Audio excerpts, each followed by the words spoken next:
बदला तो क्रिया का फल बदल गया। कई बार सुनाया है।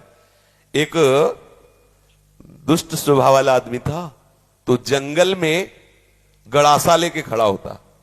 वहां से चाहे वो महात्मा निकले चाहे वो गृहस्थ निकले, पहली बात उसका दंड कमंडल रुपया पैसा छीन लेना और दूसरी बात उसको जिंदा न छोड़ना। तो मौज। ऐसा हिंसक क्रूर स्वभाव का था, छीन लेना और मार देना। बहुत ध्यान से सुनना, ऐसा ही करता।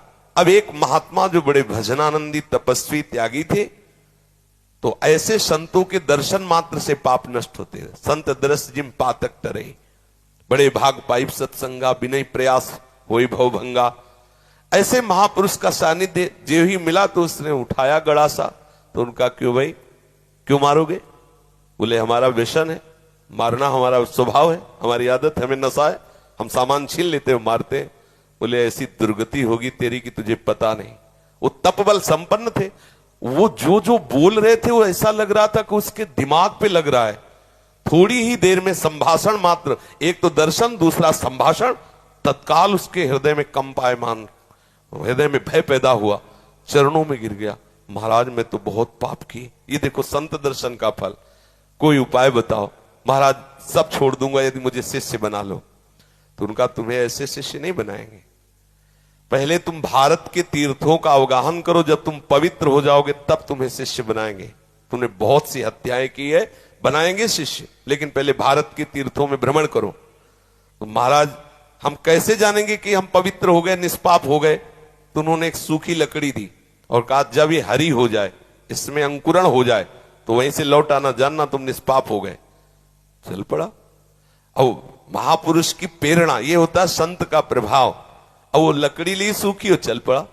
10 किलोमीटर चला होगा तो एक जंगल में एक बहुत बड़ा बट वृक्ष था, बरगद का, बहुत बड़े बड़े पेड़, बरगद के बहुत बड़ी, उसकी जड़ ऐसे आके शाखाओं से नवीन वृक्ष की रचना, बहुत बड़ा वृक्ष था।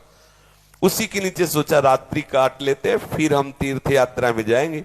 उसी के नीचे तो 4 बदमाश ऊपर चढ़े हुए थे, चोर, और वो समीप वाले गांव में चारों तरफ से आग लगाने का प्लान बना रहे थे कि तुम दक्षिण की तरफ से आग लगाना, तुम उत्तर की तरफ से आग लगाना, और फिर जो निकलेगा उनको मारेंगे, ऐसा ऐसा।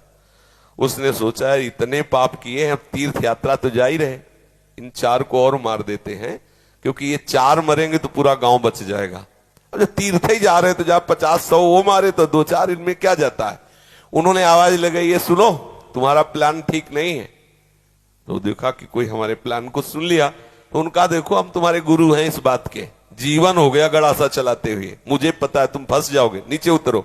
अब एक साथ थोड़ी उतरेंगे, एक एक उतर। बड़ा वृक्ष था तो जड़ की आड़ में, उसको पता था, मारने का अभ्यास था, बिना अस्त्र शस्त्र के हाथ ही से मार दिया, 4 को मार दिया।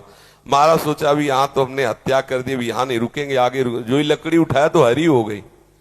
गुरु जी लोग कहा था लकड़ी हरी हो जाए तो वापस आ जाना तीर्थ यात्रा। अभी तो कोई गंगा नहाया नहीं, जमुना नहीं नहाया, तीर्थ यात्रा नहीं की, और लकड़ी हरी हो गई, पर गुरु ने कहा था हरी हो जाए तो वापस आ जाना। वापस चला गया। जो ही पहुंचा, गुरु जी दंडवत। बोले तीर्थ यात्रा के लिए भेजा था, वापस कैसे आ गए? बोले आपने कहा था जहां आपकी लकड़ी हरी हो जाए वहीं जान लेना, पवित्र हो गए। तो गुरु जी लकड़ी तो हरी हो गई। तो बोले किस तीर्थ में लाया? बोले ला आया नहीं, 4 को और मार दिया। बोले 4 को मार दिया तो और पाप बढ़ना चाहिए, कैसे क्या? तब उन्होंने बताया पूरे गांव की रक्षा करने के भाव से मैंने तो बोले देखो बेटा, अभी तक अपने स्वार्थ के लिए मारते थे, उद्देश्य था आपको अपने स्वार्थ का, तो वो पाप हुआ। लेकिन पूरे नगर के गाय बैल जीव जंतु स्त्री पुरुष बच्चे सबकी रक्षा का उद्देश्य रख के 4 को मार दिया, तो वो महापुण्य हो गया। अब समझे, क्रिया वही है, उद्देश्य बदल गया तो फल बदल गया उसका।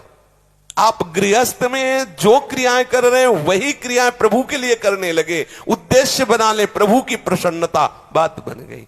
सर्वधर्मान परित्यज्य मामेकम शरणम व्रज अहम त्वाम सर्व पापेभ्यो मोक्षयिष्यामि मा शुचा। तू चिंता मत कर कि धर्म त्याग का पाप लगेगा, मैं तुझे निष्पाप कर दूंगा, लेकिन तू मेरे चरणों का आश्रय ले ले। हर धर्मों की पूर्ति भगवत प्राप्ति से होती है, और प्रभु के चरणारविंद का आश्रय लेना परम धर्म है। जो धर्म कर्म प्रभु की प्राप्ति में बाधा पहुंचावे तजिए ताहि कोटि वैरिशम, उसे करोड़ों दुश्मन के समान त्याग देना चाहिए। जैसे तजो पिता प्रहलाद विभीषण बंधु भरत महतारी गुरु बलि तजो कंत ब्रज बनितन, बोले भेमुद मंगलकारी। इसलिए अपने जीवन का लक्ष्य प्रभु प्राप्ति बनाने वाले के लिए हर धर्म भगवत प्रसन्नता के लिए किया जाए, वही हो गया भगवत प्राप्ति का हेतु।